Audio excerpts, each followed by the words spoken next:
Hi guys. So my name is Sibongile. I'm a junior business analyst based at the BBD Joburg office. And today I'll be speaking about cybersecurity in the age of AI. So before we get into it, we'll go over the agenda. I'll be discussing what cybersecurity is, the impact of AI on cybersecurity, how cyber criminals use AI, some characteristics of AI-driven cyber attacks, types of AI-enabled cyber attacks, and some defense strategies that we can use to protect ourselves against the cyber attacks. Okay, so what is cybersecurity? Cybersecurity is essentially the practice of protecting an individual's or an organization's computing devices, systems, applications, financial assets, sensitive data from digital attacks or cyber attacks, or basically just mitigating the impact of the attacks. Sorry. Okay, so the cyber attacks are usually aimed at accessing, changing, or destroying sensitive information, monetary extortion from targeted individuals, or interrupting normal business processes. Moving on to the impact of AI on cybersecurity. So the impact of AI on cybersecurity is profound and multifaceted in that it presents both opportunities to strengthen our digital security while also presenting new cyber threats that wouldn't otherwise exist without AI. So in terms of strengthening defenses, AI-driven cybersecurity solutions are capable of analyzing vast amounts of data at high speeds. And this helps in identifying patterns and anomalies that could indicate cyber threats. On the other hand, AI helps cybercriminals to develop more advanced hacking tools and techniques, which enable them to strike faster and with greater accuracy. And it does this by minimizing the errors that were once indicative of attempted cyber attacks. And then moving on to how cyber criminals use AI. So what generative AI has done is it has lowered the barrier to entry into cybercrime. So we see that it has become increasingly easy for anybody with little to no skill to basically do anything online. So the main ways in which cyber criminals are using AI is for development and social engineering. So in terms of development, cyber criminals mainly use AI to advance or scale up their development in that they not only use it to automate the creation of malicious code, but they also use it to refine the code, optimize it, and also optimize it for maximum impact. And then in terms of social engineering, we see that attackers are using AI-powered chatbots and deep learning algorithms to enhance their social engineering attacks. And what this does is it allows them to manipulate digital content and fabricate false narratives for their own benefit.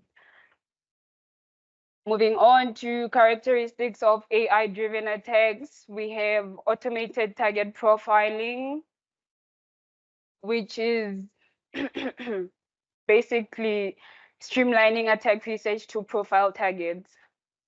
So cyber criminals do this by using data analytics and machine learning to scrape a target's information from public records, social media, and company websites.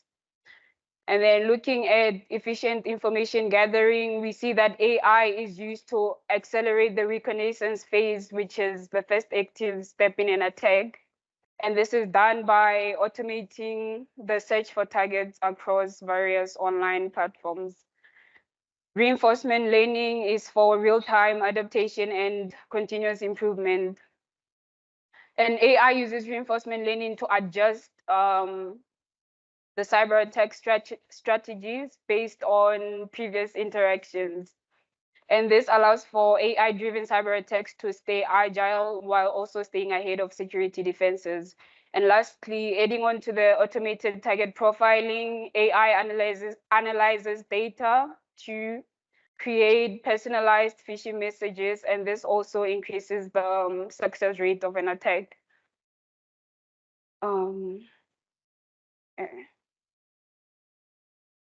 Okay, so moving on to the types of AI-enabled cyber attacks, we have phishing attacks, ransomware attacks, social engineering attacks, adversarial AI, and malicious GPTs.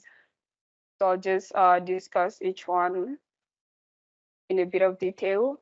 Looking at advanced phishing attacks, so cyber criminals use generative AI tools like ChatGPT to create highly targeted and persuasive business email compromise and phishing messages.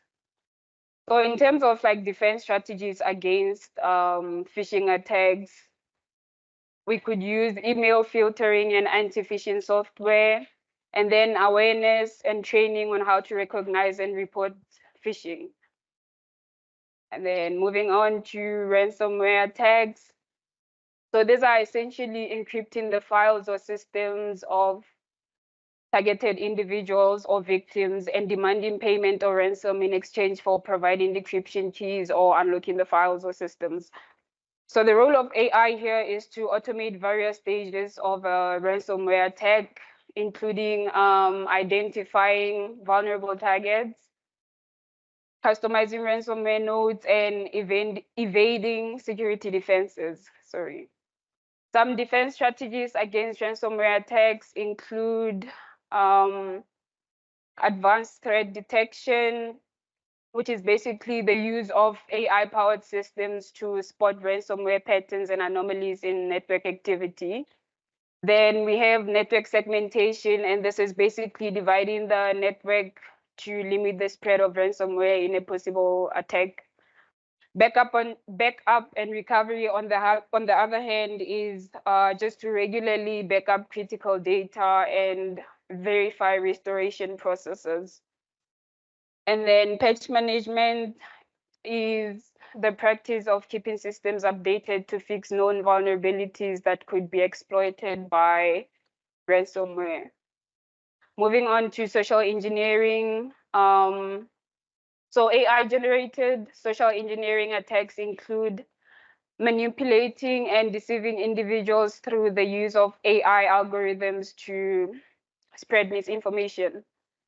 An example that I can think of is deepfake technology, which we've seen everywhere, and it's basically used to generate audio and video content for impersonating people.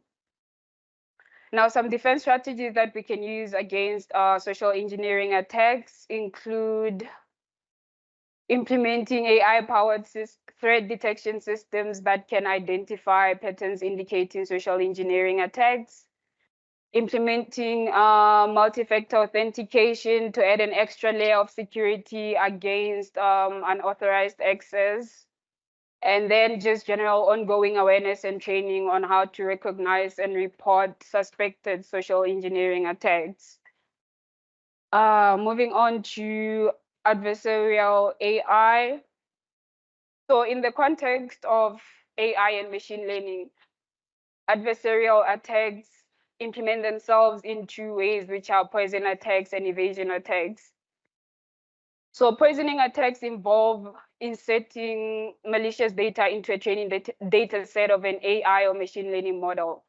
And the aim is mainly to manipulate the model's behavior and therefore result in biased predictions or compromised performance. Evasion attacks, on the other hand, focus on altering an AI or machine learning model's prediction by subtly modifying the input data. And what this does is it causes the model to misclassify data. Okay, some defense strategies against adversarial AI include adversarial training, and this is basically training the model to recognize adversarial AI and act accordingly. Switching models is the use of multiple random models for predictions in the systems, and that way it presents a challenge in that a cyber criminal wouldn't know which model is in use at what point in time. And then generalized models involve combining multiple models to create a generalized one, which also makes it a challenge for attackers to manipulate all the models at once in a possible attack. Moving on to malicious GPTs. So malicious GPTs involve manipulating your generative pre-trained transformers, which are your GPTs, for offensive purposes. So what I've seen is that cyber criminals, I read somewhere, not that I've seen, cyber criminals have already started to develop criminal generative AI and offer Gen AI as a service, which makes it available to anyone who's willing to pay. And yeah, I think that's scary. So some examples of malicious GPTs include Worm GPT, which is mainly used for business email compromise attacks by generating fraudulent emails, hate speech, and distributing malware. We have Fraud GPT, which is used to generate undetectable malware, phishing pages, and also identify leaks and vulnerabilities in systems. And then lastly, Poison GPT, which is used to inject false details into historical events and therefore spread false information. And then some defense strategies against this include email filtering and anti-phishing software, and then just general awareness on the existence of malicious GPTs. So to conclude, I've just plugged an example of similar prompts that I used on ChatGPT and Worm GPT. So I asked ChatGPT to recommend me anything, and then it recommended that I listen to a podcast called what 99% Invisible, and explain what the podcast is about. On the other hand, when I asked Worm GPT, it suggested some hacking tools, cheats, malware, exploits, or maybe dark web resources to get started with my project. And then I then asked ChatGPT to write malware code for a poisoning attack, and then it told me no, can do. But then Worm GPT created code for me. So this is just like a small screenshot, but there was basically a long list of stuff. And then it explained how this works and what it would do. So with that being said, my talk ends here. Just be cautious online and using AI. And yeah, thank you.